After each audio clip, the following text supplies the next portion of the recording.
ప్రభువైన యేసుక్రీస్తు పరిశుద్ధ నామములో ఈ ఫిబ్రవరి మాసం మొదటి పరిశుద్ధ దినమునకు కూడి వచ్చిన సన్నిధిని ప్రేమించి కూడి వచ్చిన మీ అందరికీ నా హృదయపూర్వకంగా వందనాలు తెలియపరుస్తున్నాను. దేవుడు మిమ్మల్ని మళ్ళా ఈ ఫిబ్రవరి మాసంలో వాగ్దానంతో ఎత్తిపెట్టి ఆశీర్వదించును గాక.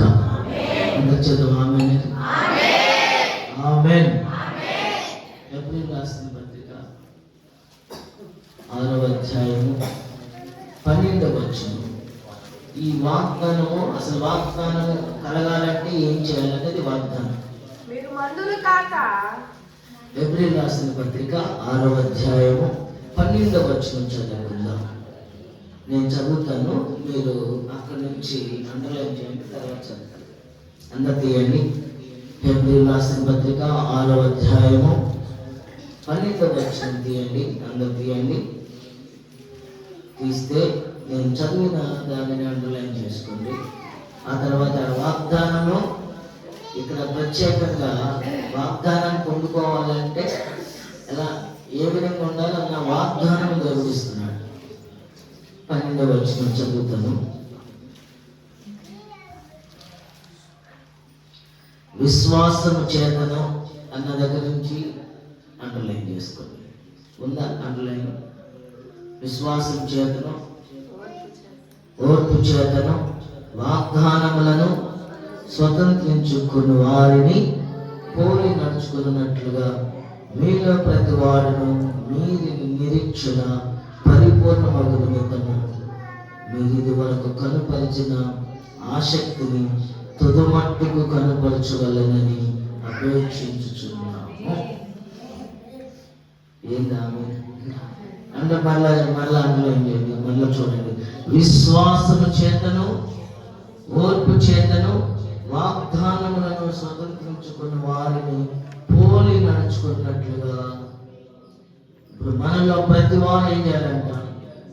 మన నిరీక్షణ పరిపూర్ణమగు నిమిత్తము మీరు ఇది వరకు కనుపరిచిన ఆసక్తిని ఆఖరి వరకు కనుపరచవలెనుగాక. కనుపరచుగాక. ఆమేన్. విశ్వాసులకి ఏం కావాలి? విశ్వాసం కావాలి. విశ్వాసం కలుగుతుంది. ఎలాంటి విశ్వాసం ఉందంటే మనకి జరిగినంతసేపు ఒక విశ్వాసము, జరిగిన తర్వాత ఒక విశ్వాసము, కొన్ని రోజులు మొదట్లో ఉన్న ప్రార్థనకు వచ్చిన కొత్తలో బాప్తిసం తీసుకున్న రోజున ఉన్నంత విశ్వాసము తెల్లారే ఎంత తగ్గింది, ఇంకా తగ్గింది, ఇంకా తగ్గింది, ఇంకా తగ్గింది, తగ్గింది. అపోస్తలుడు పౌలు సంఘానికి చెబుతున్నాడు, విశ్వాసము చేతను ఓర్పు చేతను వాగ్దానం పట్టుకుంటామంట. 31వ తారీఖు ఏ వాగ్దానాలు వచ్చినాయి? దేవుడు అనుగ్రహించి ఉన్నాడు. 31వ తారీఖు మనము ప్రత్యేకమైన వాగ్దానం కలిగి ఉంటాం కదా. ఏ వాగ్దానం నాకైతే దేవుడు ఇచ్చిన వాగ్దానం ఏంటంటే, నా నామమున మీరు నన్నేమి అడిగినను నేను చేతును. నాకు దేవుడు ఇచ్చిన వాగ్దానం అంటే దేవుడు ఎత్తుకుని తీసుకున్నాను అనుకుంటున్నారా? అంతేనంట. ఎవరికి ఇవ్వాల్సిన వాగ్దానం దేవుడు ఇస్తాడు. ఎత్తుకుని తీసుకునే పద్ధతి కాదు. మన ప్రార్థన చేసుకుని, ప్రభా నీవు ఏ వాగ్దానం నాకు సిద్ధపరిచేవాడు ఇవ్వండి అని ప్రార్థన చేసుకుని. ఇది ఎక్కడ ఉంది? యోహాను సువార్త 14:14 ఇవ్వద్దు కానీ 14:14 దేవుడు మీకు కూడా ఇచ్చాడు వాగ్దానం. మీకు కూడా ఇచ్చాడు వాగ్దానం. ఏ వాగ్దానాన్ని ఇచ్చాడో ఆ వాగ్దానాన్ని ఎలా పట్టుకోవాలి? ఇప్పుడు ఎలా పట్టుకోవాలి? విశ్వాసము చేతను ఓర్పు చేతను. మనకి విశ్వాసులకు ఏం కావాలి? ఓర్ప కావాలా? ఓర్ప వదిలేసి వెళ్ళిపోయింది. ఓర్ప కావాలి మనకి. ఎవరు కావాలి? ఓర్పుతో అప్పుడు స్వతంత్రించుకుంటామంట. నీకు దేవుడు అనుగ్రహించిన వాగ్దానం రాగానే ఓహో అది విశ్వాసం చేతను ఓర్పు చేతను మనం దాన్ని ఏం చేయాలి, పట్టుకోగలిగి ఉండాలి. దేవుడు అందరికీ ఇచ్చిన వాగ్దానాలు నెరవేర్చడు. ఎట్లా నెరవేరుస్తాడంటే విశ్వాసం ఉన్న వారికి, ఆ విశ్వాసం ఓర్పు చేత తొదుమట్టు వరకు నడిపించబడిన వారికి దేవుడు వాగ్దానం నెరవేర్చబోతున్నాడు. అది కూడా నిరీక్షణ పరిపూర్ణమవ్వాలి. ప్రార్థనకి వచ్చేవాళ్ళు చాలా మంది ఉంటారు. చాలా మంది మన కళ్ళములో ఎంత ఉంటుంది, అది దాన్ని ఏమంటారు, కళ్ళములో నూర్చినాక రాశి, ఏ రాశి నూర్పు తూర్పాటు పట్టక ముందు ఎంత ఉంటుంది, అన్ని పట్టాలు తొక్కినాక మొత్తం గడ్డి తీసినాక అన్ని చేయగానే పెద్ద రాశి. ఓహో, తృప్తి పడదామంటారా? రైతు తృప్తి పడతాడా? దానిని ఎప్పుడు తృప్తి పడతాడంటే సంఘములో కూడా పెద్ద రాశి కనపడింది, కానీ దాని జల్లి వేసి అది దాన్ని ఏమంటాడు, పెద్ద వేసి ఎటు తిప్పినప్పుడు ఏదైతే ఫైనల్ గా పొట్లు కదియో అదే తుదమట్టుకు విశ్వాసము చేత ఓర్పు చేత ఉన్నవారు అదిగో సంతృప్తి పరచబడుతుంది. ఈ వాగ్దానము దేవుడు నెరవేర్చబోతున్నాడు. వాగ్దానం ఆఖరిలో అబ్రహాముని మనం, ఇది అబ్రహాం గురించి ఒకసారి కింద చదవండి. 11వ వచనం. దేవుడు అబ్రహామునకు వాగ్దానం చేసినప్పుడు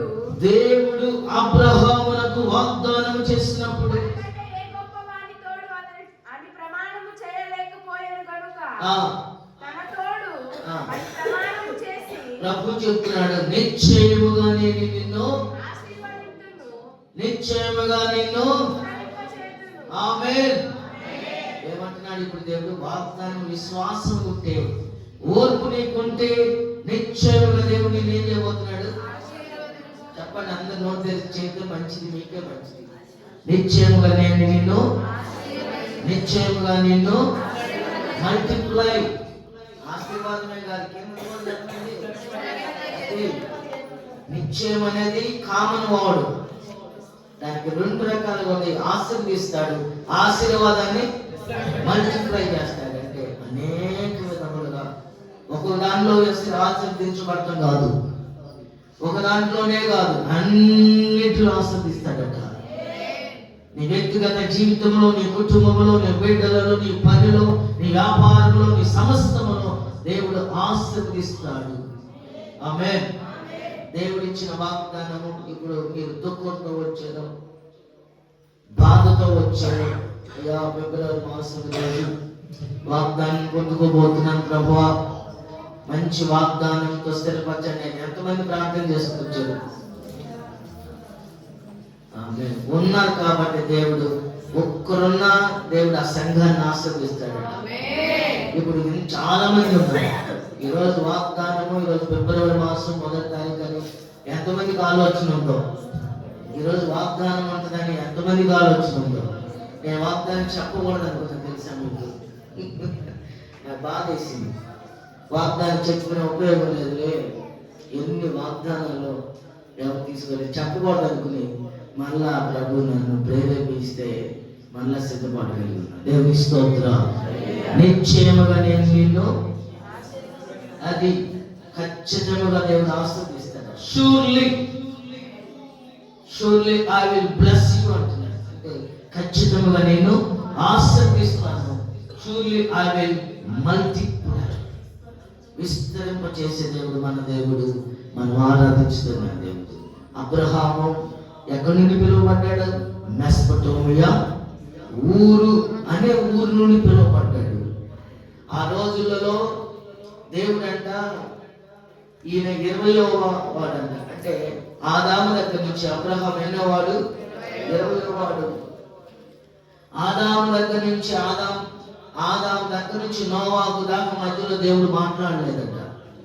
నోవాహుకు మళ్ళా చూసి నోవాహు ఆ ప్రజలలో, ఆ కాలంలో, ఆ సమయంలో నోవాహు నీతిమంతుడిగా కనపడ్డాడు. తర్వాత మధ్యలో మళ్ళీ కనపడాల దేవునికి, మళ్ళీ ఎవరు కనపడ్డాడు? అబ్రహాము కనపడ్డ దేవుని స్తోత్రం. అబ్రహాము ఎతికి ఎతికి ఎతికి క్రిస్టియన్స్ ఎవరు కనపడలేదు. పేరుకేమో క్రిస్టియన్స్, క్రైస్తవుల పేరుకే. ఒక్కళ్ళు కూడా ఒక్కళ్ళు విశ్వాసం లేదు, నిరీక్షణ లేదు, యథార్థత లేదు, అందరూ చెడిపోయి ఉన్నారు. అయితే ఎక్కడ దొరికాడు అబ్రహాం? ఎవరు? అన్యుడు. ఆ నాన్నగారు బొమ్మలు అమ్ముకుంటాడు, అక్కడ దొరికాడు దేవుని స్తోత్రం. అబ్రహాముని కనపడ్డాడట. అబ్రహాం వెంటనే పిలిచేసరికి నిరీక్షణకు ఆధారం లేకపోయినా అబ్రహాం లేచుకొచ్చాడు దేవుని స్తోత్రం. ఇదే విశ్వాసము. నువ్వే పరిస్థితిలో వచ్చావో, దుఃఖంలో వచ్చావో, బాధలో వచ్చావో, నెమ్మది లేని పరిస్థితుల్లో కుటుంబ సమస్యలతో వచ్చావేమో, ఆర్థిక క్షోభ నిన్ను వెంటాడుతుందేమో, అనారోగ్యం నిన్ను కుదిపేస్తుందేమో, ఈ వాగ్దానం కలిగి నువ్వు వెళ్ళి విశ్వాసముతో, ఓర్పు చేతను, సహనముతో ఉన్న ఎడల వాగ్దానము నెరవేర్చబోతున్నాడు. అబ్రహాములో ఎంత సహనం ఉందో తెలుసా? ఎంత ఓర్పు ఉంది? 75వ సంవత్సరంలో పిలిచాడు అబ్రహాం. 75వ సంవత్సరంలో దేవుడు అబ్రహామును పిలిస్తే అప్పుడు పిల్లలు లేరు. 75 ఏళ్ళకి కూడా పిల్లలు లేరు. మళ్ళా దేవుడు పిలిచాడు కదా, తెల్లారిపాటికి దేవుడు పిల్లలు ఇస్తాడు అనుకుంటారు కొంతమంది. ఎన్ని సంవత్సరాలు ఉన్నా నిరీక్షణ కలిగి? ఎన్ని సంవత్సరాలమ్మా? ఎన్నో కన్నా అంటారా? 25 ఏళ్ళు నిరీక్షణ కలిగి ఉన్నారు. దేవుని స్తోత్రం. 24 అంటే 99లో మాట ఇచ్చాక ఆయనకి 99లో దేవుడు మాట ఇచ్చాడు. మీదటికి శారా నీ ఒడిలో కుమారుడు ఉంటాడు, అతను నవ్వు నవ్వు అంటే ఇస్సాకు. అప్పుడు ఎవరైనా నమ్ముతారా? అది నీకు ఇచ్చిన వాగ్దానం నువ్వు నమ్ముతావా? ఈ కాసేపు తర్వాత ఇంటికి పోయిన ఈ వాగ్దానం ఏడుంటుందో, నువ్వు ఏడుంటావో, బైబిల్ ఏడుంటుందో, నీ ఆలోచన ఏడుంటుందో డిఫరెంట్, క్వైట్ ఆపోజిట్ లో ఉంది. అన్ని తేడా తేడా తేడా తేడా. ఈ ఉదయకాలంలో ఈ మాట విని వాగ్దానం పొందుకుని ఈ వాగ్దాన ప్రకారముగా విశ్వాసం చేత, ఓర్పు చేత మీరు ఉన్నట్లయితే అబ్రహాం ఆశ్రయించాడు. ఏమని? నిశ్చయముగా నేను నిన్ను ఈ రెండింటి మీద ఉండండి. నేను వాగ్దానం చెప్తా ఉంటాను. నిశ్చయముగా అనగానే మీరు రెండు పలకండి. ప్రభు ఈ రెండింటిని మీకు అనుగ్రహించునుగాక, అనుగ్రహించునుగాక, ఆమేన్, అనుగ్రహించునుగాక. లోకం ఎలా ఉందంటే, లోకము వాక్యం వినే పరిస్థితులు లేదు. వాక్యం వినడానికి కూడా టైం లేదు. వాళ్ళకి టైం లేదు. ఏదైతే దేనికైనా టైం ఉంది, కానీ వాక్యం విని ఓర్పు, సహనం, విశ్వాసం లేని స్థితిలో. అందుకే నా పౌలు గారు అప్పుడే ఉన్నాడు. దినములు చెడ్డవి కనుక మీరు సమయాన్ని పోనివ్వక సద్వినియోగం చేసుకోండి. అజ్ఞానుల వలె కాక జ్ఞానుల వలె మీరు ప్రభు సన్నిధిలో ఉండండి. వాగ్దానాన్ని పొందుకుని వెళ్ళండి. లోకంలో ఎలా ఉంటుందంటే, ప్రార్థనకు వచ్చే వాళ్ళని మూతి ముడుస్తారు, అబ్బో బతుకోవాలి అని మనల్ని. అప్పుడే మనం ఒక పశ్చాత్తాపం కలిగిన మనసుతో ప్రభు సన్నిధికి రావాలనుకుంటాం. నిరీక్షణతో వస్తాం. ప్రభు అయిపోయింది, అయ్యా మేము స్థితించలేకపోయింది అయ్యా, ఈ నెల నుండి నేను ఒక తీర్మానం చేసుకున్నానని ప్రార్థన చేసుకుని వస్తావా? వెంటనే నీకు కౌంటర్ పడేది. ఏం పడింది? కౌంటర్ కూడా కాదు. ఏం కౌంటర్? ఎన్కౌంటర్. ఎన్కౌంటర్ పడింది. నీకేమనిపించింది? కానీ నీదంతా నీ విశ్వాసం, నీ ఓర్పు, నీ మనసంతా పగిలిపోతుంది. దేవుని స్తోత్రం కలుగుగాక. హల్లెలూయా. చాలా మంది అబ్రహాం ఏమన్నా తెలుసా? ఈ వయసులో కొన్ని పిల్లలు లేరా అనగానే ఎట్లుంటది అబ్రహాం? ఎట్లుంటది? ఎట్టయినా మనసు చుక్కుపడి. ఆయన అబ్రహాం ఏ విషయంలో వెనకాలేదు. దేవుని స్తోత్రం. విశ్వాసము చేత, ఓర్పు చేత ఎదురు చూశారట వాగ్దానం కూడా. స్వతంత్రించుకుంటారట. విశ్వాసము చేత, ఓర్పు చేత అప్పుడు వాగ్దానాన్ని. ఇప్పుడున్న వాళ్ళకి తెల్లారే జరిగిపోవాలి. మందిరంలో అడుగు పెట్టామా, ఎట్టుందంటే విశ్వాసం బిడ్డలు ఎట్టున్నారంటే మా కోసం వస్తున్నట్టు ఉన్నారు, ఫీల్ అవుతున్నారు. మా కోసం అంటే సేవకుల కోసం వస్తున్నట్టు ఫీల్ అవుతున్నారు. చాలా మంది అదే, నేను వెళ్ళకపోతే జరగదన్నట్టుగా ఫీల్ అవుతున్నారు. దేవుడు అబ్రహామును పిలిచాడు. అబ్రహాముకు అసలు దేవుడు అంటేనే దేవుడు. అందరిని వదిలిపెట్టి దేవుడు ఎవరిని ఎన్నుకోవాలో దేవుడి పని ఆగదు. ఎవరు వచ్చినా రాకపోయినా. ఒక అతనంట తాగి వచ్చి అలా భార్య అంటున్నాడంట, ఏమి ఏమన్నావు, నేను ఏమన్నావు అంటున్నాడు. ఉంది ఎక్కడ చర్చిలో కాదు, ఆ ఇంటి దగ్గర. ఆ ఇంటికి వచ్చి ఏంది ఇక్కడ ఉన్నావు, ఇంటిగా వండుకున్నా అంటే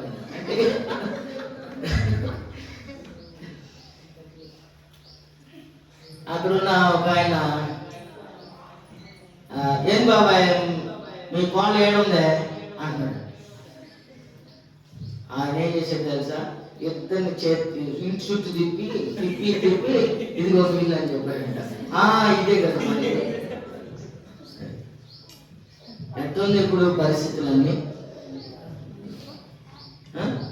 ఏది చేసినా ఏది కావాలంటే ఇప్పుడు చచ్చిపోయినా ఇదే, పిల్లవాడు పుట్టినా ఇదే, ఏదైనా ఫంక్షన్ అయినా పండగ అయినా ఏదైనా దేనికోసం ఇదంతా? పేరేమో అయ్యి చేసేదంతా ముందు దాంతమే కదా, దీనికోసమే కదా. ఏం చేసినా, పెళ్ళిళ్ళు చేసినా ఇదే, ఏం చేసిన దినాలు చేసినా ఇదే, పండుగలు చేసినా ఇదే. వంకేమో అది చేసేదంతా. ఈరోజు చెడిపోయింది.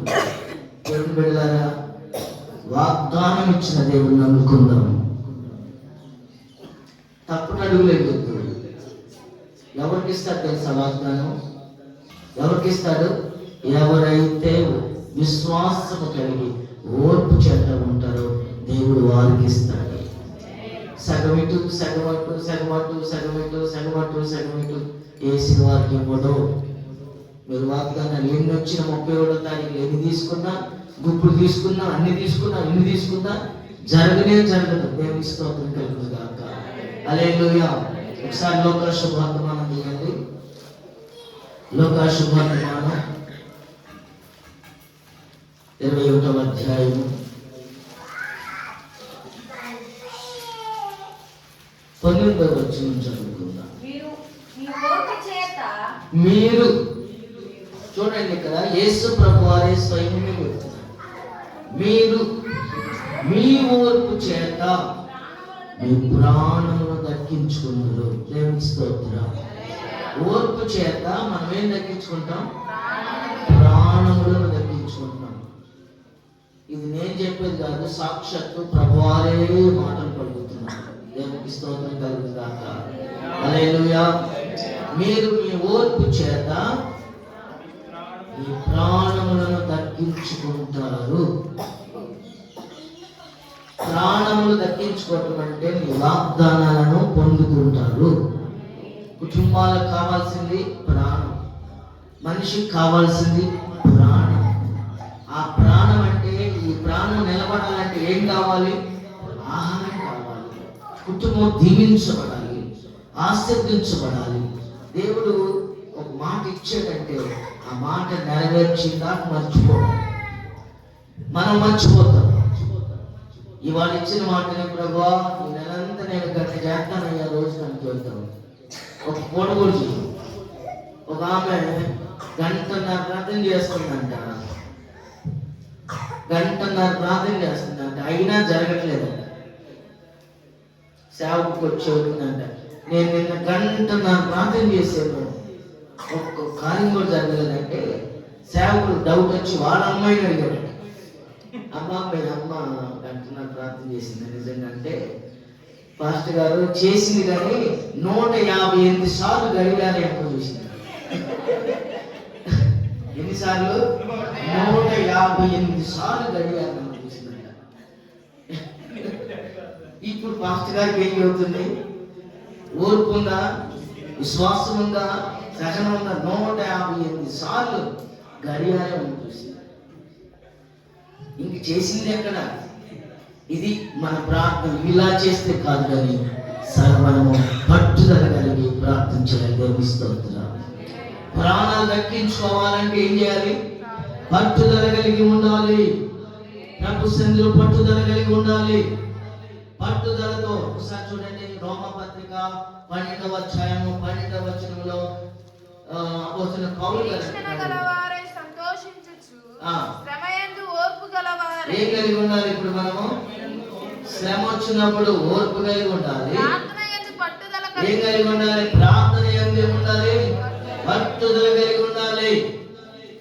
11వ వచనంలో ఆసక్తి విషయంలో మందిరానికి రావాలంటే వాగ్దానం కావాలి, ఆయన ఇచ్చే కావాలి, అన్ని కావాలి. కానీ ఏం కావద్దు? మనకి ప్రార్థన వద్దు. ప్రార్థన అనగానే ఎట్లా వస్తాం? ఎట్లా వస్తాం? ఇప్పుడు ఈనాడు పరిస్థితులు అన్ని ఎలా ఉన్నాయంటే తారుమారుగా ఉన్నాయి. ప్రార్థన కంటే అడుగులు వేయలేకపోతున్నాం, ప్రార్థన కంటే పరుగు తీయలేకపోతున్నాం. కానీ మిగతా వాటికైతే మనం చెప్పాలి, అడ్వర్టైజ్మెంట్ కూడా వస్తాం, ప్రకటన కూడా చేయవలసి. ఇదివరకే నాటకాలు వేసేవాళ్ళు, సాంఘిక నాటకాలు ఏమి లేదు. దానికి జనం ఏమొచ్చేవాడు ఇసుకెత్తే రాను. సాంఘిక నాటకాలు వేస్తే ఇసుకేస్తే రాను. మందిరానికి రావటానికి ఇదిగో చూడండి, ఆసక్తి విషయంలో మాంద్యులు కాక ఆత్మయందు ఏం కలిగి ఉండాలంట? తెలివిత గలవారై ప్రభుని సేవించుడు, నిరీక్షణ గలవారై సంతోషించు, శ్రమయందు ఓర్పు గలవారై. శ్రమ వచ్చిందంటే మన దూరంలో ఉంటున్నాం. అయ్యా శ్రమప్పుడు దూరం పెట్టు శ్రమని, ఆశీర్వాదం వచ్చినప్పుడు నాకు దగ్గర పెట్టు.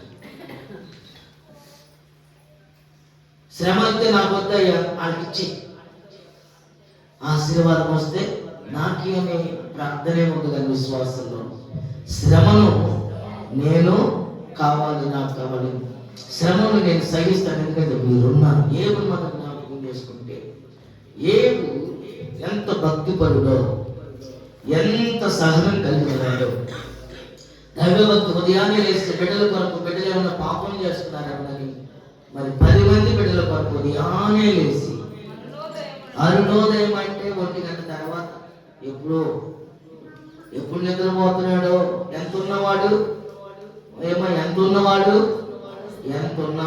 ఆస్తిపడు, ఊజు దేశం మొత్తానికి ఆస్తిపడు. అయినా మనం కొంచెం ఆస్తి ఉంటే ప్రాంతం ముందు మానేసేది ఏంటి?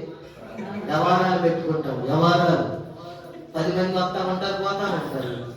ఇక ఇదే సరిపోదు. ప్రాంతానికి వచ్చేటట్టు ఒకవేళ వచ్చినా ఆఖరి టైంలో వస్తాం, అది కూడా కొంచెం తర్వాత అది కూడా ఉండదు. ఏమి భక్తుడు తన పని చేసుకున్నాడు. అయితే అతని మీదకి ఏమొచ్చింది? శ్రమ వచ్చింది. అతనికి ఏమొచ్చింది? అంచెలుగా ముందు ఆస్తి పోయింది, రెండవది బిడ్డను కోల్పోయాడు, మూడవది చెప్పండి ఆరోగ్యం కోల్పోయాడు. 3 చూడండి, 3 విధాలుగా ఆస్తి కోల్పోయాడు, బిడ్డలు కోల్పోయాడు, ఆరోగ్యం కోల్పోయాడు. ఇవన్నీ ఎవరికి పోరాటం జరుగుతుంది? ఇప్పుడు చెప్పండి. దేవునికి సాతానికి మధ్యలో మనం ఉన్నాం. దేవుడు అంటాడు, అరే సాతానుగా నా కుమారుడు చూసేవా అనగానే వాడేమంటాడు? వాడు ఒప్పుకోడు. ఏమంటాడు? నా వదిలిపెట్టు, చూపిస్తా అంటాడు. అందుకే దేవుడు ఏం చేశాడు? వదిలిపెట్టాడు. సాతాను గారికి వదిలేడు, పర్మిషన్ ఇచ్చాడు. సాతాను గారు ఏం చేశాడు? మన మీద తగిలేస్తాడు. ఏమని? మొదట ఆస్తిని పోగొడితే అప్పుడు ఏమంటాడు అని, అప్పుడు దేవుడు లేడు, తిడతాడు నిన్ను, చూడు నీవు పెద్ద చెప్పుకొస్తున్నావని, చేస్తాను చూడని దేవుని దగ్గర పర్మిషన్ తెచ్చుకుని ఆస్తి అంతా తీసేసాడు. ఒక రోజులో ఆస్తి అంతా తీసేసాడు. 10 రూపాయలు పోతే ప్రార్థనకు రాను, 10 రూపాయలు పోతే 10 రోజులు ఆలోచిస్తాం. ఆస్తి అంతా తీసేసాడు. ఆస్తి అంతా పోయినా కూడా ఏమంటున్నాడు? ప్రార్థనకు వస్తున్నాడు. ప్రార్థన చేస్తూ మొదలేసాడు. ప్రభా అని చేతులెత్తి ప్రార్థన చేస్తాడు. సాతాను గారు మళ్ళీ దేవుడు ఇంకొక అవకాశం ఇవ్వమన్నాడు. ఇచ్చిన కోణంగానే మళ్ళీ కంచి తీసాడు దేవుడు. మళ్ళీ ఏం చేశాడు, బిడ్డలందరూ ఒకే ఇంట్లో వాళ్ళ చుట్టాల ఇంట్లోనే భోజనం చేస్తాడు. విందు చేస్తుంటే ఆ మిద్దె ఏమైంది? మిద్దె అనగా అర్థమైంది. మిద్దె అంటే ఎక్కువగా మేము ఒకసారి ప్రోగ్రామ్ చేస్తుంటే మేము చేస్తానే ఉన్నాం, చాలా మంది ఎక్కి మమ్మల్ని చూడటానికి పైకి ఎట్లాగా మిద్దె ఎక్కినాను. అది కులిపి అది ఇటు సైడు మీ పెదనాలు దర్శకెళ్ళి మిద్దె అంటే ఏంటంటే అరుస్తూ కట్టింది. అది కూలిపోయింది, పడిపోయారు. అందరూ బతికేమైనా 10 మంది అందరికి చిన్న డబ్బులు తగినాయి అంట. ఆ 10 మందికి 10 మంది టార్గెట్. నీ మీద టార్గెట్, మందిరానికి వస్తున్నావుగా నీ మీద టార్గెట్. నేను ఎట్టయినా ఆపాలేదు వాడికి. సాతాను గారికి నెలకి వాడు కూడా క్యాబినెట్ మీటింగ్ వేసుకుంటారంట. క్యాబినెట్ పెద్ద సాతాను గాడు మెయిన్ కూర్చుని పిల్ల సాతాను గారు అటు కూర్చోబెట్టి, రే ఈ నెలలో ఏమేం చేసేవారు, నువ్వు ఎవరినైనా ఆపేవు అంటే పలానా మందిరంలో వాళ్ళని ఆపలేకపోయాను, కానీ మరి ఒక మందిరంలో చాలా మంది ఆపేది లేట్గా తీసుకెళ్ళేవాడిని అంటారు. దేవుని స్తోత్రం. మందిరానికి నువ్వు టైంకి వస్తుంటే నీకేం పెడతాడు? అనారోగ్యం పెడతాడు, ఇంట్లో భార్య భర్తలకి లడాయి పెడతాడు, ఆరోగ్యం లేకుండా చేస్తాడు, లేకపోతే డబ్బులు లేకుండా చేస్తాడు, లేకపోతే సమాధానం లేకుండా చేస్తాడు. అయినను ఏ భూవలే నువ్వు దేవుని సన్నిధిని దేవుని ఆశ్రయించినట్లయితే, అబ్రాహాము వలె నిరీక్షణ కలిగి విశ్వాసం చేత నిరీక్షణ చేత ఉన్నట్లయితే వాగ్దానం నెరవేర్చే దేవుడు మన దేవుడు. పరీక్షలు ఉంటాయి. ఈ వాగ్దానాన్ని స్వతంత్రించుకోవాలంటే పరీక్షలు ఉంటాయి. ఐఏఎస్ ఆఫీసర్ అవ్వాలంటే ఎన్ని పరీక్షలు ఉంటాయో. అక్కడ పోయామంటావా తమ్ముడు? చిన్న ఉద్యోగాలు, ఇప్పుడు క్లాస్ 4 ఉద్యోగాలు కూడా రావట్లేదు. దేని ఇంజనీర్లు చదివిన వాళ్ళు, డాక్టర్లు చదివిన వాళ్ళకి క్లాస్ 4 ఉద్యోగాలు పెడుతున్నారు. దేవుని స్తోత్రం. ఈ రోజున దేవుని బిడ్డలారా, దేవుడు మన ఆశీర్వదిస్తే ఎట్లా ఉంటది? నిశ్చయముగా నేను నిన్ను నా విమోచకుడు అంటున్నాడు. ఎన్ని బాధలు వచ్చినా, ఎంత శ్రమ గురైనా సాతాను గాడు నవ్వుకుంటున్నాడు. అంటాడేమో ఇప్పుడు దేవుడు తిడతాడేమో అని చూస్తుంటే ఏమన్నాడు ఈయన? నా విమోచకుడు ఏమంటున్నాడు? నా విమోచకుడు సజీవుడు. చూసారా? దేవుని బిడ్డలకు కావాల్సింది ఏంటంటే మొదట విశ్వాసం. నా దేవుడు నాకు ఇచ్చిన వాగ్దానాన్ని నెరవేరుస్తాడు. నా విమోచకుడు సజీవుడు. నిందలు వచ్చిన, అవమానాలు వచ్చిన, నేను నమ్ముకున్నవాడు నన్ను విడిచిపెట్టడు. దేవునికి మహిమ కలుగును గాక. ఆయన విడిచిపెట్టే దేవుడు కాదు, సమాధానకర్తగా మనం నడిపించే దేవుడు. మనం ఏం చేయాలంటే ఓర్పుతో, సహనముతో మనం ఎదురు చూడాలి. ఒకసారి వాగ్దానాన్ని వారసులుగా మార్చబడాలంటే, వాగ్దానాన్ని మనం పొందుకోవాలంటే దశలోనికలు రాసిన మొదటి పత్రిక కదా, దశలోనికలు రాసిన మొదటి పత్రిక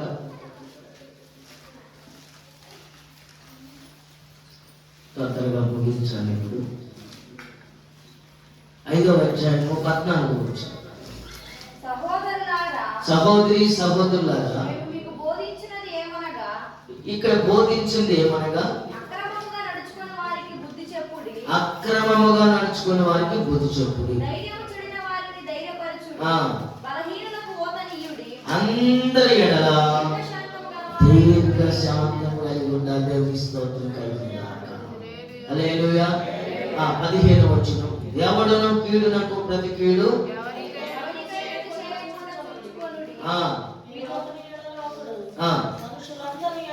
ఎల్లప్పుడూ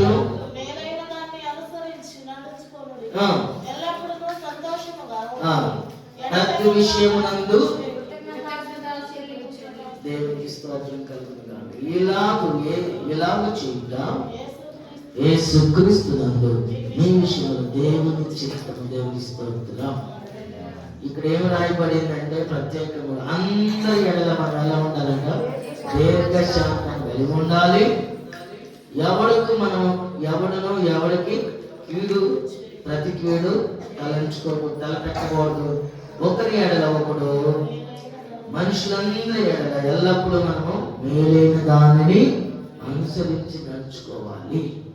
వాగ్దానము పొందుకున్నామంటే, వాగ్దానం మనలో నెరవేర్చబడాలంటే, ఇది అపోస్తలుడైన పౌలు చెప్తున్నాడు, సంఘానికి చెప్తున్నాడు, దశలోనికలో ఉన్న సంఘానికి చెప్తున్నాడు. ఏం చెప్తున్నాడు? మొదట సహోదరి సహోదరులారా, మీకు బోధించిన అక్రమంగా నడుచుకున్న వారికి బుద్ధి చెప్పండి, ధైర్యము చెడిన వారిని ధైర్యపరచండి, బలహీనులకు ఓటనీయుడు. అందరి ఎడల మనము దేవుని బిడ్డలు.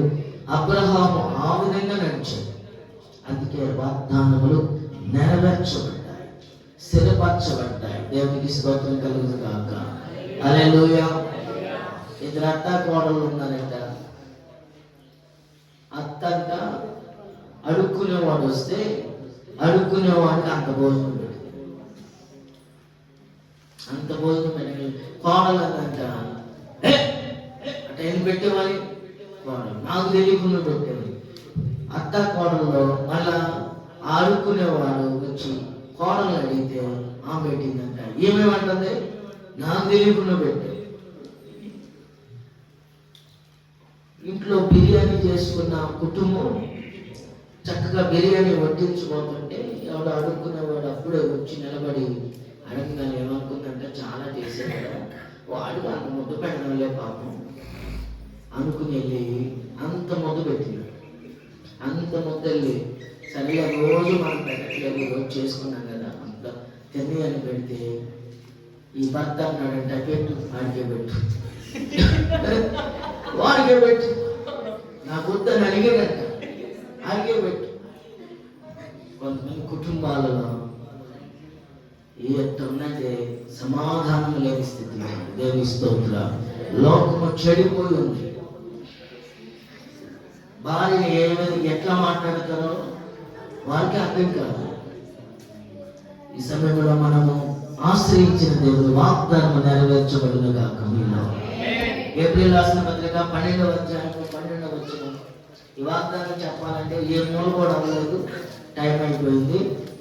మనము ఈ వాగ్దానం వచ్చే ఆదివారం చెప్పుకుందాం. 12వ అధ్యాయం 2వ వచనం చదువుకుందాం.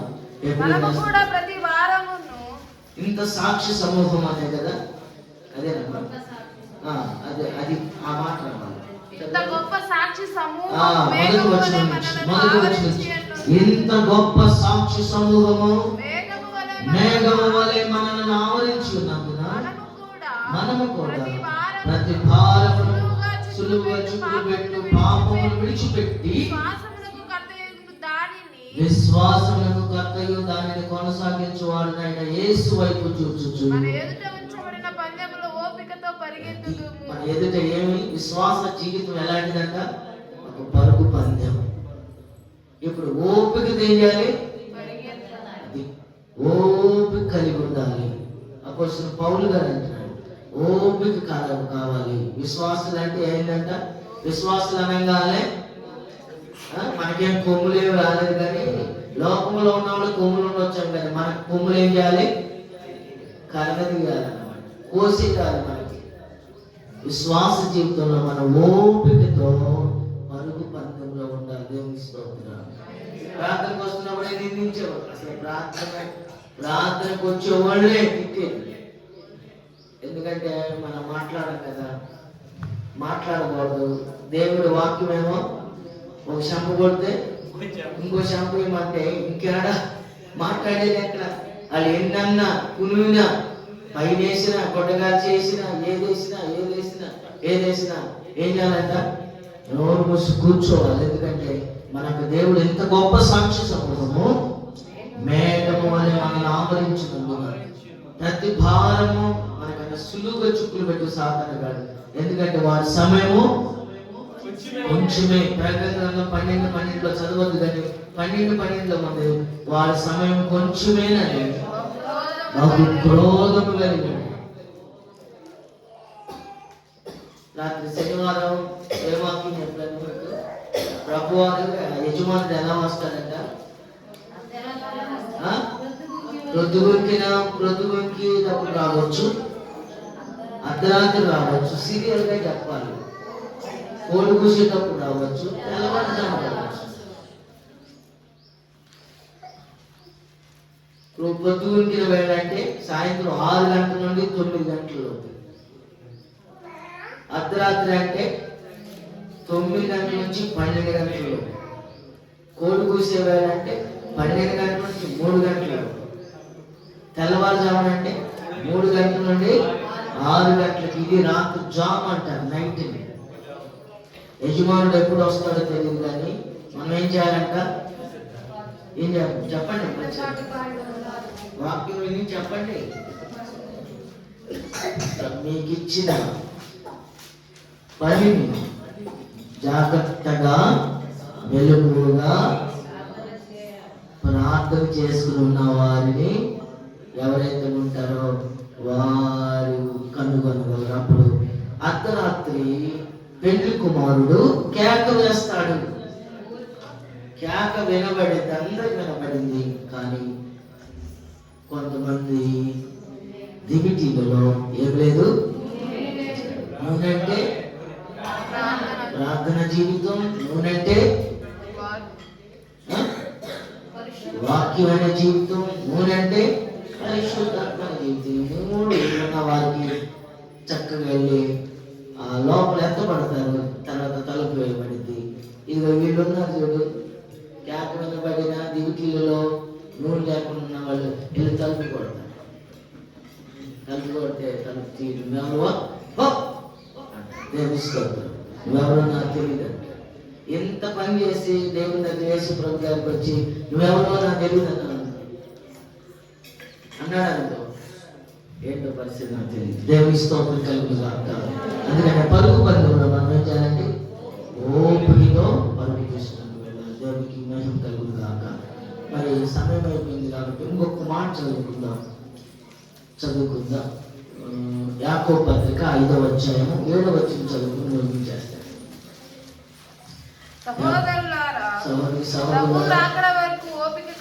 ఎప్పుడు దాకా మన ఓపిక? ఎప్పుడు వరకు చెప్పండి. ప్రభు రాకడ వరకు ఓపికతో కలిగి వ్యవసాయకుడు తొలకరి వర్షమును ఎలా ఉంటాడో అలాగా మనం ఎదురు చూద్దాం. మరి సమయం లేదు కాబట్టి అసలు ఇంకా ఇంట్రడక్షన్ ఇదంతా.